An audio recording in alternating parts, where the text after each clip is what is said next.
Welcome to the नोवर Nikhil learning app. इस app को स्टूडेंट्स के प्रॉब्लम को सॉल्व करने के लिए डेवलप किया गया है। इस ऐप के अंदर आप लेटेस्ट गवर्नमेंट जॉब्स, रिजल्ट्स और एडमिट कार्ड के अपडेट्स पा सकते हैं। साथ ही साथ आप इन सारे ऐप्स को कैटेगरीज, क्वालिफिकेशन एंड लोकेशन के हिसाब से भी देख सकते हैं। इसके अलावा आपको गवर्नमेंट जॉब्स और डिफरेंट एग्जामिनेशन के प्रीवियस ईयर के क्वेश्चन पेपर्स को भी डाउनलोड करने का ऑप्शन मिलता है। आप इस ऐप को डाउनलोड कर सकते हो एंड्रॉइड प्ले स्टोर से और आप इस ऐप को 5 स्टार देना ना भूलें। Hello everyone, my name is Nikhil and welcome to the channel.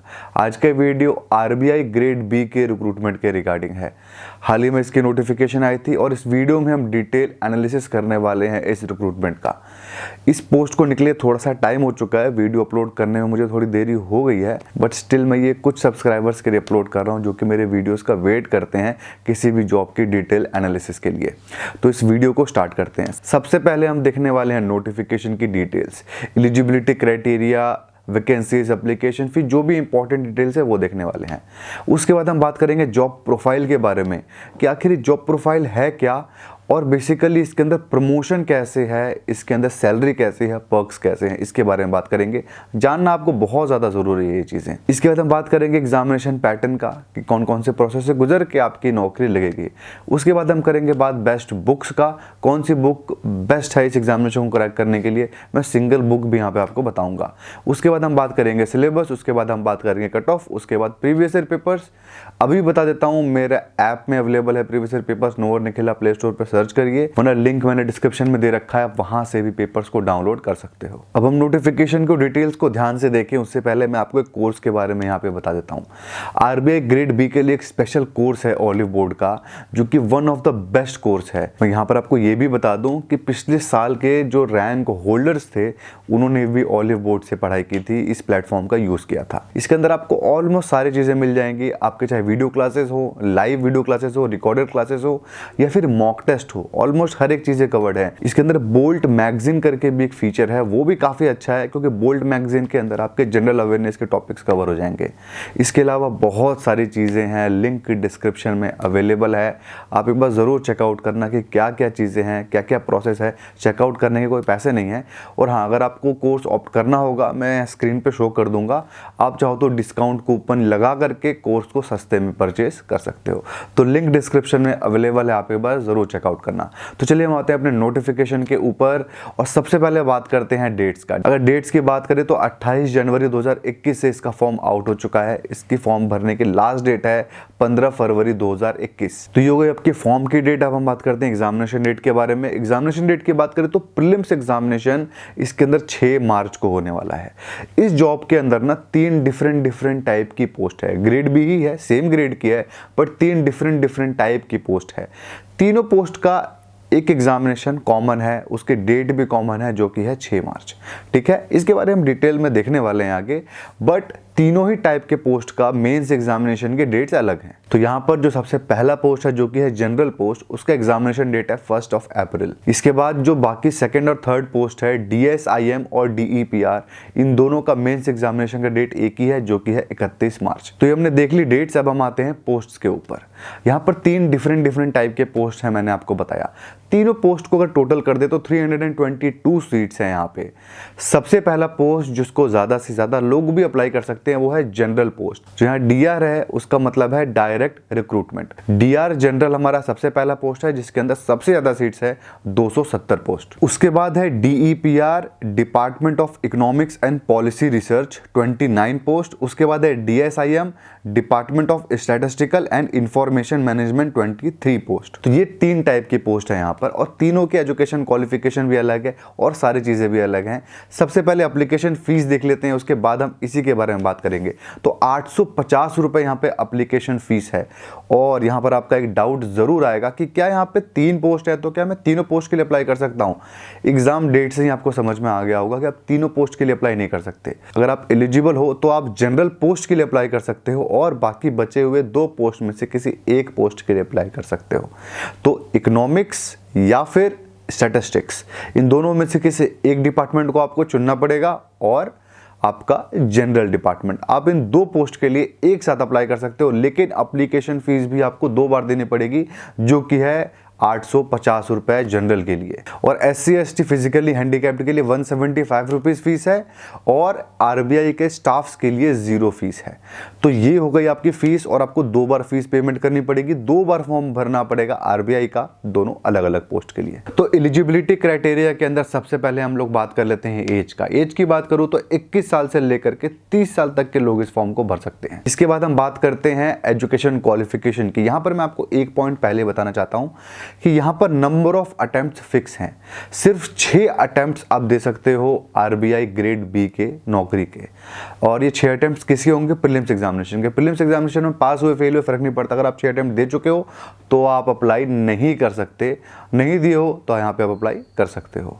तो अब हम बात करते हैं एजुकेशन क्वालिफिकेशन की, और ध्यान से आप सुनिएगा यहाँ पे पॉइंट्स को, क्योंकि काफ़ी चीज़ें यहाँ पे इंपॉर्टेंट हैं और कंफ्यूजिंग भी हैं। तो सबसे पहले हम पोस्ट की बात करते हैं, वो है जनरल पोस्ट के लिए। जनरल पोस्ट के लिए जो एजुकेशन क्वालिफिकेशन है वो काफ़ी सिंपल है।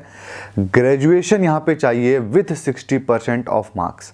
अगर आपके 60% से ज़्यादा हैं ग्रेजुएशन में तो आप अप्लाई कर सकते हो, और अगर आप SC/ST और फिजिकली हैंडीकैप्ड कैंडिडेट हो तो आप 50% मार्क्स से भी ऊपर लेकर के आए हो ग्रेजुएशन में तो आप अप्लाई कर सकते हो। पर अगर आपके 60% मार्क्स ग्रेजुएशन में नहीं है, लेकिन आपने पोस्ट ग्रेजुएशन कर लिया है और वहाँ पर आपके 55% मार्क्स से ज़्यादा हैं तो आप अप्लाई कर सकते हो।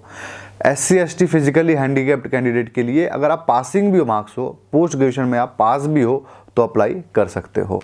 अब यहाँ पे आपको थोड़ा कन्फ्यूजन हो सकता है, ग्रेजुएशन में क्या है, PG में क्या है। इसके अलावा एक पॉइंट मैं आपको और बता देता हूँ, करस्पॉन्डेंस वाले स्टूडेंट जिन्होंने करस्पॉन्डेंस या फिर पत्राचार से ग्रेजुएशन किया है वो यहाँ पर अप्लाई नहीं कर सकते। ठीक है, मैं एक बार रिपीट करता हूँ, कन्फ्यूजिंग है, ध्यान से सुनिएगा। अगर आप ग्रेजुएट हो 60% मार्क्स से ज़्यादा तो आप अप्लाई कर सकते हो, अगर आपने ग्रेजुएशन करस्पॉन्डेंस यानी पत्राचार से नहीं किया है तो। समझ में आया? सिंपल। लेकिन आपने ग्रेजुएशन में या तो आपके मार्क्स अच्छे नहीं थे, या तो ग्रेजुएशन में आपने करस्पॉन्डेंस से कर लिया था, तो आपने पोस्ट ग्रेजुएशन कर लिया रेगुलर से, वो भी रेगुलर से होना चाहिए, PG। करस्पॉन्डेंस वाले अप्लाई नहीं कर सकते। PG आपका होना चाहिए रेगुलर से, और वहाँ पर 55% मार्क्स से ज़्यादा हैं तो आप अप्लाई कर सकते हो। तब वो देखेंगे नहीं ग्रेजुएशन आपका करस्पॉन्डेंस से था कि क्या था। समझ में आया आपको? ये थी जनरल की एजुकेशन क्वालिफिकेशन। और यहाँ पे 2-3 पॉइंट मैं आपको बता देता हूँ। ग्रेजुएशन किसी भी फील्ड में हो कोई फर्क नहीं पड़ता, कॉमर्स, आर्ट्स, साइंस तीनों ही अप्लाई कर सकते हैं। और सेकंड इंपॉर्टेंट पॉइंट ये है कि 10+2+3 पैटर्न से आपका होना चाहिए ग्रेजुएशन। मतलब आपने पहले 10th किया, फिर आपने 12th किया, उसके बाद आपने ग्रेजुएशन किया। ग्रेजुएशन कम से कम 3 साल का होना चाहिए, ज़्यादा का होगा चलेगा, मतलब BTech चलेगा 4 साल का, MBBS चलेगा 5 साल का, लेकिन उससे कम नहीं होना चाहिए। इसके अलावा अगर आप एक चार्टर्ड अकाउंटेंट हो, आपके फाइनल के दोनों ग्रुप क्लियर होने चाहिए। ठीक है, अगर आपके दोनों ग्रुप फाइनल के क्लियर हैं तो बिना किसी परसेंटेज के रिक्वायरमेंट के आप इस फॉर्म को अप्लाई कर सकते हो। और इस पोस्ट को डेफिनेटली चार्टर्ड अकाउंटेंट्स के लिए भी रिकमेंडेबल है, आप अप्लाई कर सकते हो। आप SSC वगैरह के पोस्ट को छोड़ करके ऐसी पोस्ट के लिए अप्लाई करो। तो यहाँ पर ये हो गया एजुकेशन क्वालिफिकेशन जनरल का, इसके अलावा बाकी कोई एलिजिबल नहीं है। तो ये देख लिया हमने जनरल पोस्ट का। अब हम आते हैं नेक्स्ट पोस्ट के एजुकेशन क्वालिफिकेशन पे, जो कि है हमारा इकोनॉमिक्स डिपार्टमेंट। इकोनॉमिक्स डिपार्टमेंट में एजुकेशन क्वालिफिकेशन भी सिंपल है। ग्रेजुएशन किसी भी फील्ड में किए हो फर्क नहीं पड़ता, आपका पोस्ट ग्रेजुएशन होना चाहिए इकोनॉमिक्स में, इकोनोमेट्रिक्स में, क्वांटिटेटिव इकोनॉमिक्स में, मैथमेटिकल इकोनॉमिक्स में, इंटीग्रेटेड इकोनॉमिक्स में या फिर फाइनेंस में, और वो भी 55% मार्क्स के साथ। अगर आपका ये नहीं था तो आपको पोस्ट ग्रेजुएशन डिप्लोमा या फिर MBA होना चाहिए फाइनेंस के फील्ड में, और उसमें भी 55% मार्क्स के साथ, तो भी आप अप्लाई कर सकते हो। और अगर जितनी भी चीज़ें मैंने बताई हैं इसमें से कुछ भी नहीं है आपके पास, लेकिन आपने मास्टर डिग्री की है, किसके अंदर, बिजनेस के अंदर किया हुआ है, डेवलपमेंट के अंदर किया गया है, या फिर इकोनॉमिक्स का कोई भी सब टॉपिक के अंदर किया गया है, सब डिपार्टमेंट के अंदर किया गया है। मतलब सिंपल बताऊं, जो आप ग्रेजुएशन कर रहे थे ना, तो डिपार्टमेंट ऑफ इकोनॉमिक्स, जो इकोनॉमिक्स डिपार्टमेंट था ना आपके कॉलेज का, वो आपका हेड था। समझ में आपको? तो आप यहाँ पे अप्लाई कर सकते हो। इकोनॉमिक्स से रिलेटेड जो सब पार्ट्स होते हैं, उसके सब टॉपिक्स होते हैं, अगर उसके अंदर भी आपकी मास्टर डिग्री है विद 55% मार्क्स, तो भी आप यहाँ पे अप्लाई कर सकते हो। और यहाँ पर कोई करस्पॉन्डेंस का चक्कर नहीं है, ना ही UG में ना ही PG में। ठीक है। और ये जितने भी परसेंटेज मैंने 55% बताए वो सारे के सारे 50 हो जाएंगे SC ST और फिजिकली हैंडीकैप्ड के लिए।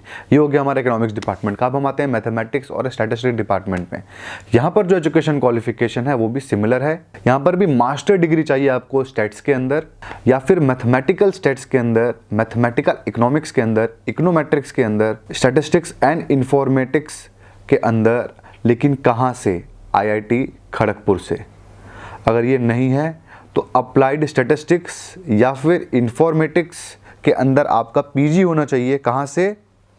IIT बॉम्बे से, और वो भी 55% मार्क्स के साथ। ये आपका एजुकेशन क्वालिफिकेशन है सबसे पहला। समझ में आया? अगर आपने यहाँ से कुछ नहीं किया है तो अगर आपके पास मास्टर डिग्री है मैथमेटिक्स में और कम से कम 1 साल का PG डिप्लोमा है स्टैटिस्टिक्स में तो भी आप अप्लाई कर सकते हो। और ये जो भी चीज़ें हैं सब 55% मार्क्स से ऊपर। अगर आपके पास ये भी डिग्री नहीं है तो आपने मास्टर डिग्री लिया है स्टैटिस्टिक्स के अंदर। कहाँ से? इंडियन स्टैटिस्टिकल इंस्टीट्यूट, ISI से किया हुआ है। ISI पाकिस्तान नहीं, इंडियन स्टैटिस्टिकल इंस्टीट्यूट कोलकाता से किया हुआ है। 55% मार्क्स से ऊपर तो भी आप अप्लाई कर सकते हो। इसके अलावा एक PG डिप्लोमा भी कराता है ISI आपका बिजनेस के अंदर। अगर आपने वो भी किया है 55% मार्क्स से ऊपर तो भी आप अप्लाई कर सकते हो।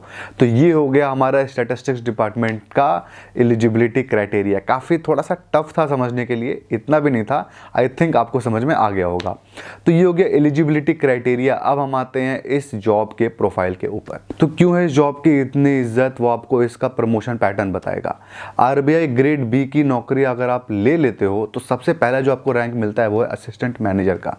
उसके बाद आप बनते हो मैनेजर, उसके बाद assistant general manager, deputy general manager, general manager, chief general manager, principal chief general manager, executive director, deputy governor और गवर्नर। आप समझ रहे हो RBI गवर्नर बनने का भी चांस होता है RBI ग्रेड B के जॉब सीकर को। तो RBI ग्रेड B सबसे बड़ा रिक्रूटमेंट है RBI के डिपार्टमेंट के अंदर। तो इससे बड़ी कोई भी पोस्ट नहीं है रिजर्व बैंक ऑफ इंडिया में। ये one of the most powerful post है RBI के अंदर। और अगर आपकी उम्र ज़्यादा नहीं है तो आप ये लेके चलिए कि एग्जीक्यूटिव डायरेक्टर के लेवल तक आप इस जॉब के अंदर इजीली पहुंच सकते हो। अगर आप 29 साल या 30 साल की उम्र में इस नौकरी को पकड़ते हो या फिर अगर आप OBC हो, SC ST हो, एज का रिलैक्सेशन ले करके 32 33 साल 35 साल में भी इस नौकरी को ले लेते हो ना, तो एग्जीक्यूटिव डायरेक्टर की रैंक तक आप पहुंच सकते हो। मिनिमम से मिनिमम एग्जीक्यूटिव डायरेक्टर आप बन सकते हो। बहुत एक अच्छी और प्रेस्टिजियस पोस्ट है। तो ये हमने नोटिफिकेशन की डिटेल्स को ध्यान से देखा, जॉब प्रोफाइल को देखा। अब हम आते हैं इसके एग्जामिनेशन पैटर्न के ऊपर कि कौन कौन से प्रोसेस से गुजर के आपकी नौकरी लगने वाली है। तो यहाँ पर आपके टोटल 3 पैरामीटर्स हैं। सबसे पहला आपका होगा प्रीलिम्स एग्जामिनेशन, उसके बाद आपका होगा मेंस एग्जामिनेशन, उसके बाद आपका होगा इंटरव्यू। जो इन तीनों प्रोसेस से गुजरेगा उसकी नौकरी लग जाएगी। प्रीलिम्स एग्जामिनेशन की बात करूँ तो सारे पोस्ट के लिए एक सिंगल एग्जामिनेशन है जो कि 6 मार्च को होने वाला है।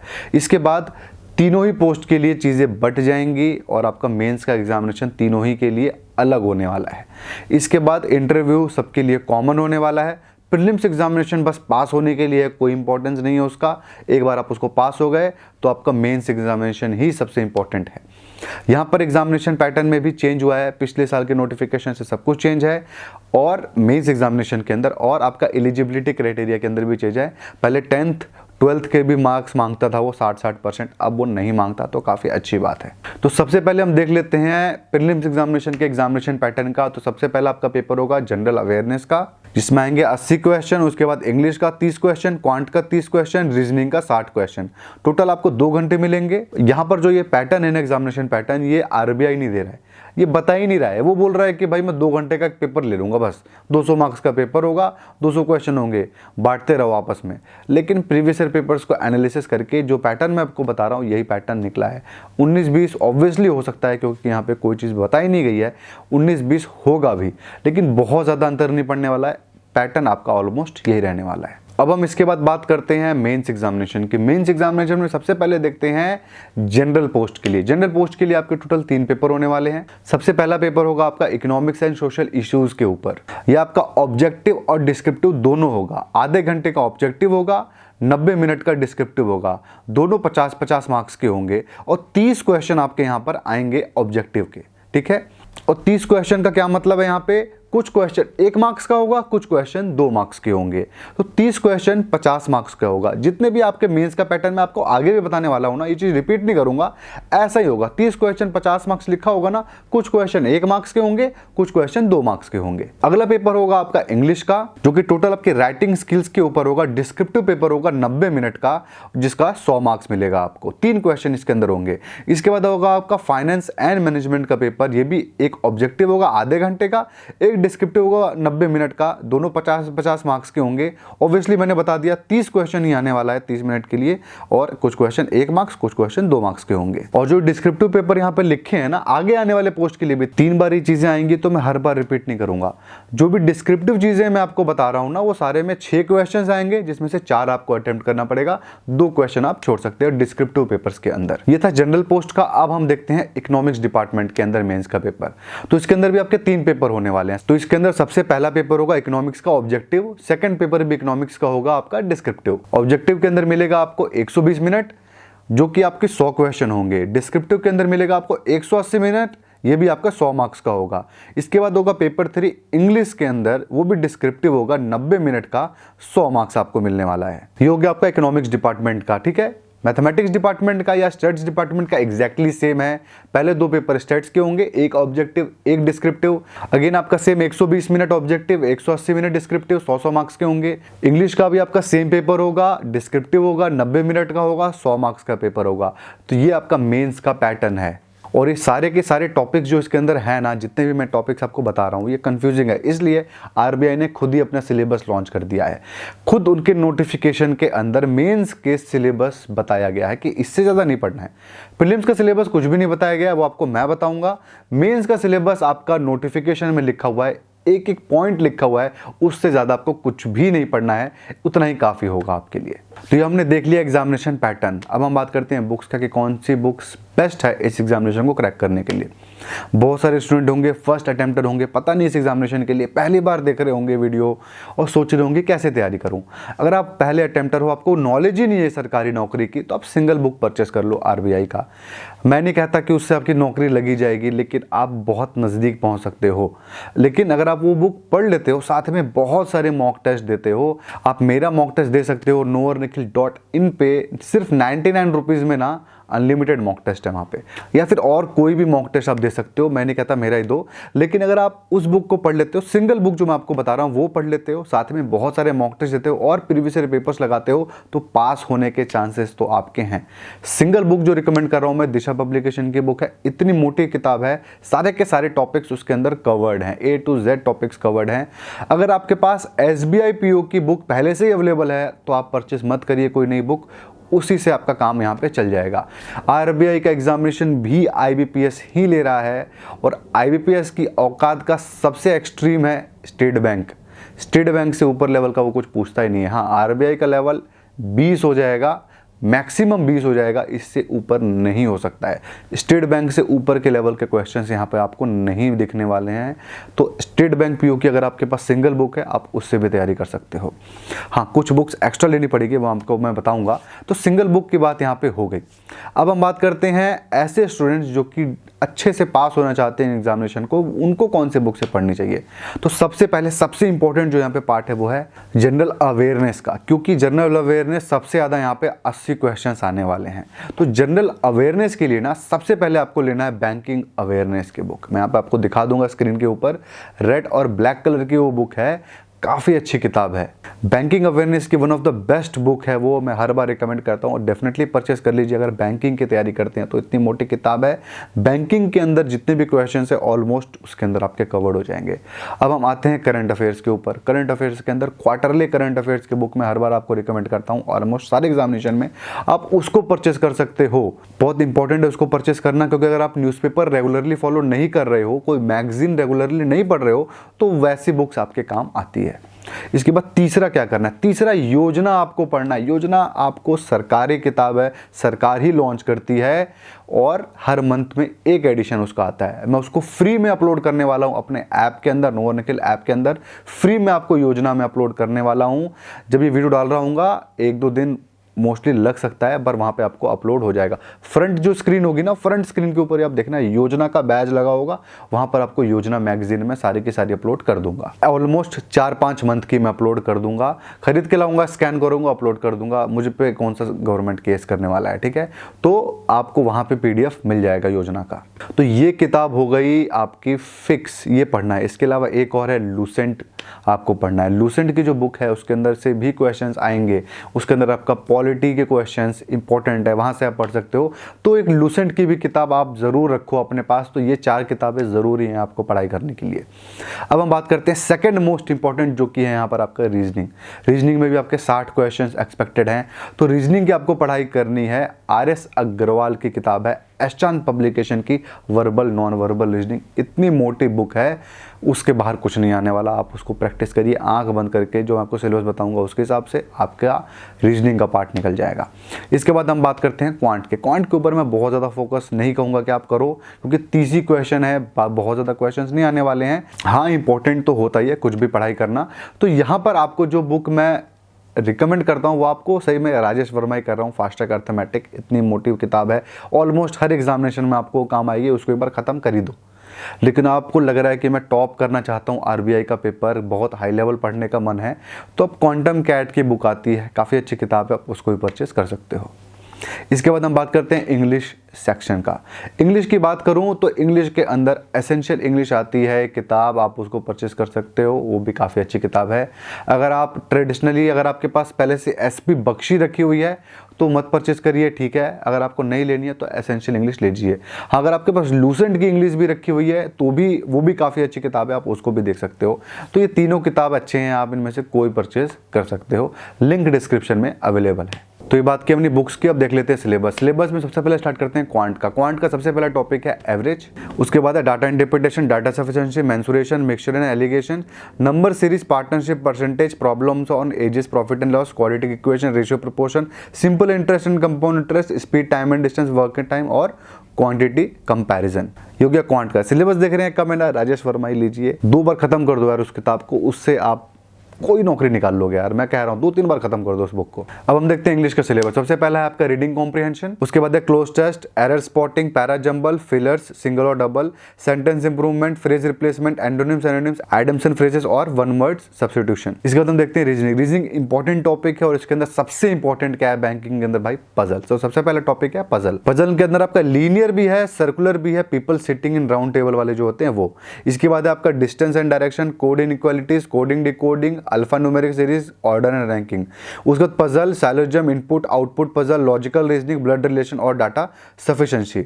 जनरल अवेयरनेस का भी हम इसी के साथ देख लेते हैं, banking and financial awareness, static general awareness और करंट अफेयर्स। ये आपके 3 टॉपिक है जनरल अवेयरनेस के, और इससे पहले हमने रीजनिंग की चीजें देख ली। तो ये हो गया आपका टोटल सिलेबस, इससे बाहर आपका सिलेबस कुछ नहीं आने वाला। तो यहां पर अब बात कर लेते हैं हम लोग कट ऑफ का। पिछले साल के जो कट ऑफ हैं वो आप देख सकते हो, लिंक डिस्क्रिप्शन में अवेलेबल है।